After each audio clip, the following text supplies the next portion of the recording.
హైదరాబాద్లోని బషీర్బాగ్ ప్రెస్ క్లబ్లో బాపూజీ వచనాలయం పరిరక్షణ పోరాట సమితి కన్వీనర్ కోనేరు సాయి కుమార్ మీడియా సమావేశంలో మాట్లాడారు. ఈ సమావేశంలో మాట్లాడుతూ నిజామాబాద్ పట్టణంలో హైస్కూల్ చదువుతున్నప్పుడే ఖలీల్వాడి గ్రౌండ్ కోసం టీవీ పోరాడి గ్రౌండ్ సాధించుకున్న ఉత్తేజంతో స్వతంత్ర కౌన్సిలర్ గా గెలిచి 1800 మంది గుడిసె వాసులకు పట్టాలిప్పించి నిజామాబాద్ పట్టణంలో రైల్వే ఓనర్ బ్రిడ్జ్ కోసం యాక్షన్ కమిటీ కన్వీనర్ గా పోరాడి ఓవర్ బ్రిడ్జ్ సాధించి నిరుపేద ఫుట్పాత్ వ్యాపారుల సంఘం స్థాపించి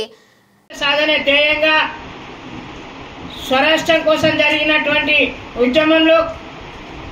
తెలంగాణ కోసం కేసీఆర్ గారిలో పలు రైల్వే కేసులు పోలీస్ స్టేషన్లలో కేసులు ఎదుర్కొని రిమాండ్ అయి జైళ్లలో మగ్గడం జరిగింది. ఆ తెలంగాణ సాధించిన తర్వాత స్వరాష్ట్రంలో ఈ ప్రభుత్వము బంగారు తెలంగాణ అని ప్రజలకు మోసం చేస్తున్నదనే ఉద్దేశంతో రేవంత్ రెడ్డి గారి సారథ్యంలో పాలమూరు బిడ్డ చేస్తున్నటువంటి కాంగ్రెస్ పార్టీ అధికారంలో తేడానికి విద్యార్థుల్ని ప్రజల్ని కూడగట్టి కాంగ్రెస్